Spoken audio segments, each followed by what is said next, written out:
Yeah, you got it. All right. Well, I'm gonna start back over to 21. Right. All right. Chapter 15, verse 21. Maccabeus, seeing the coming of the multitude of the divers, preparation of armor, and the fierceness of the beast, stretched out his hands towards heaven, and called upon the Lord that worketh wonders, knowing that the victory cometh not by arms, but even as it seemeth good to him. He giveth it to such as worthy. Slocking. That's right. That's right. Because I don't give a damn how big your army is, man. The Lord determines the victory. This is just like now. We're a remnant, but guess what? We're gonna destroy all these nations, man. And that's proceeding to Revelation, man. I tell you, the 144,000 judges that are going to be under Yahweh Shai and King David, man. All right, and these people have tanks, missiles, machine gun. We don't give a damn, man. And on Maccabeus calling on the name of the Lord, they do that all throughout the scriptures, man. They do that all throughout the scriptures, man. Because we don't give a damn about what they call it, superficial shit, man. The battle's already determined, and that goes into predestination. The battle is predetermined. But anyway. Therefore, in his prayer, he said after this manner, O Lord, thou didst send thine angel in time of Ezekiel, king of Judea, and didst slay in the host of, Slaki if I mispronounce this, Sennacherib. Yeah, you good. Yep, Sennacherib. And 180,000. Yeah. That's an army, man. That's an army, man. Yeah. That's what they call a mighty army. That's a lot of people, man.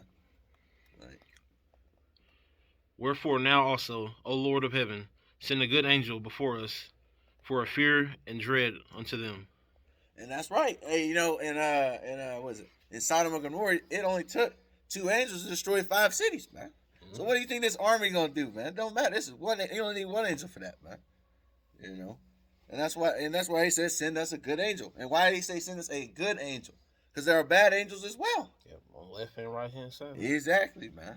Job. You can read that in Job, the 1st chapter, as well as the 2nd chapter.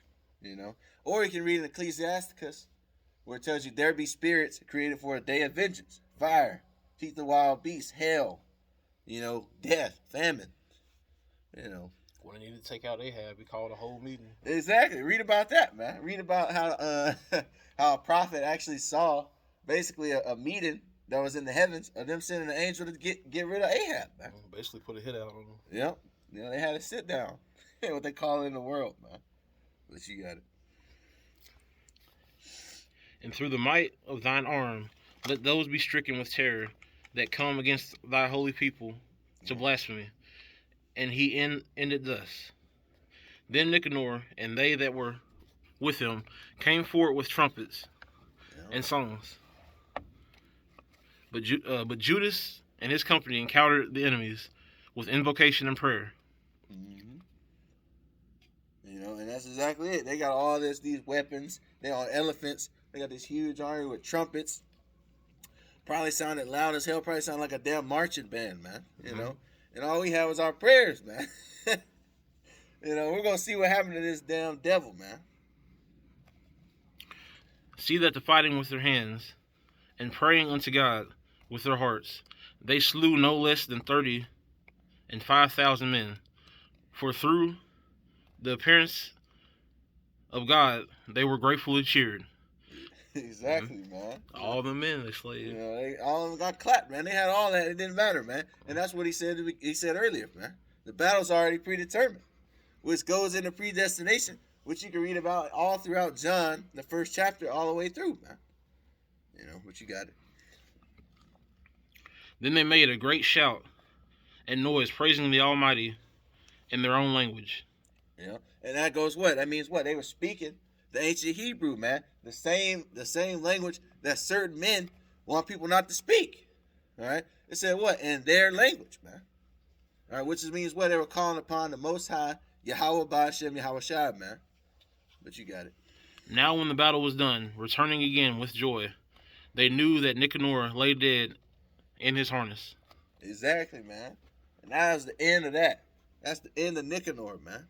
You know, but you can read on, man. And Judas, who was ever the chief defender of the citizens, both in body and mind, and who continued his love towards his countrymen and all his life, commanded to strike off Nicanor's head and his hand with his shoulder, Yep. and bring them to Jerusalem. So when he was there and had called them of his nation together and set the priests before the altar, he sent them that were of the tower.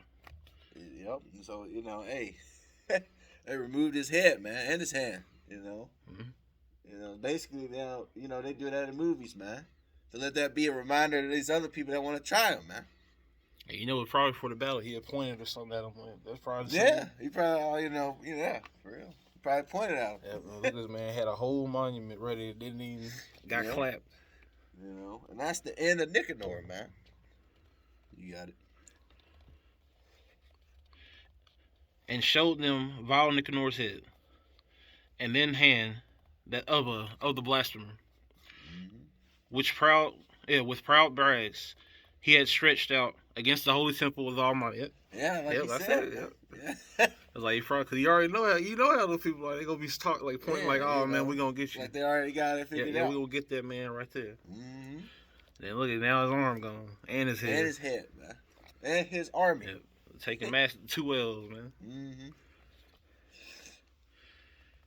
And when he had cut out the tongue of the ungodly Nicanor, he commanded that they should give it by pieces unto the fowls and hang up the reward of his madness before the temple.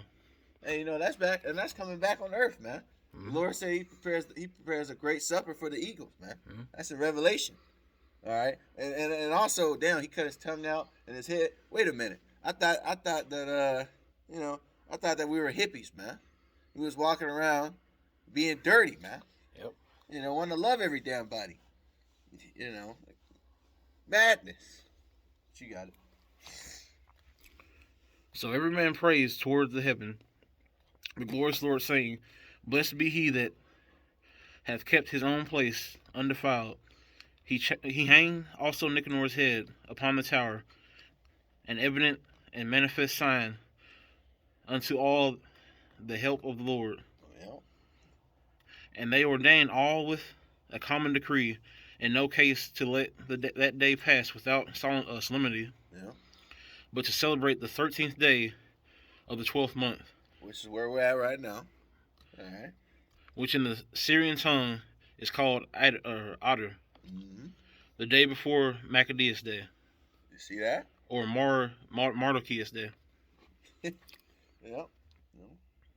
And they turned his name into a holiday. Literally, man. Mm-hmm. Which is why we're doing this video right now. There you got it. Thus went it with Nicanor. And from the time forth the Hebrews had the city in their power. And here will I make an end.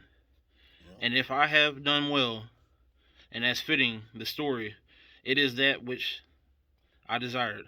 But if slenderly and meanly, it is that which I could attain unto. Mm-hmm. For as it is hurtful to drink wine or water alone, and as wine mingled with water is pleasant and delightful, the taste, even so speech, finely framed, delighteth the ears of them that read the story. And here shall be the end. And we just read that, man. You know, and that really happened, man. That's why they wrote about it. Mm-hmm. You know, and that's gonna happen again in another way, man. All right, all our enemies are gonna be destroyed by Yahweh Shem Shai. That's written all throughout the scriptures, man. They just traded elephants for tanks. Yeah, exactly. They just traded elephants for tanks, man. That's the only thing that increased was technology, which is a scripture in itself. For knowledge shall increase. Mm-hmm. You know, and it did increase. You got nukes, machine guns, tanks, satellites, COINTELPRO, which they've been had that anyway, but you get the point, man. No, it's not gonna matter. Them saints now, they still go. Exactly, man. and that's a scripture that tell you the Lord is not gonna meet them as a man. He's not, man. He already did that already, man. He came as a man, and he had to deal with all these wicked people, man. No, you got it. You got it. Y'all seen what these chariots be doing in the sky, zooming around? You think anybody got an aircraft that can take that down? Exactly, man. And we go back to the so-called white man lying, talking about this UFOs, man. Those are the chariots of the Lord. Mm-hmm. And basically that's the whole point of this video, man, because this is the destruction of Nicanor, man. It made this man his name into a holiday, man, on the day he was destroyed. And that's the whole point. And that same thing's gonna happen here, man. The saints, the elect, they're gonna be doing the same thing with the destruction of this place, man. Might turn that into a holiday. They do it now. 4th of July. Yep. Thanksgiving. Thanks killing. Thanks stealing. Yep. That used to be a whole thing. Thanksgiving. They just went around. Yeah. Do a stupid play with the dumb, the turkey. You know what I'm talking about, that dumb play. Anyway, you got anything else? Because I'm moving. Oh, that's good for me. All right, with that, I'm going to say, once again, peace to the 12. I want to give all praise, honor, and glory to Yahweh, Ba'ashem Yahushua, and Shalom, Kom Yasharallah. Shalom. Yeah, man.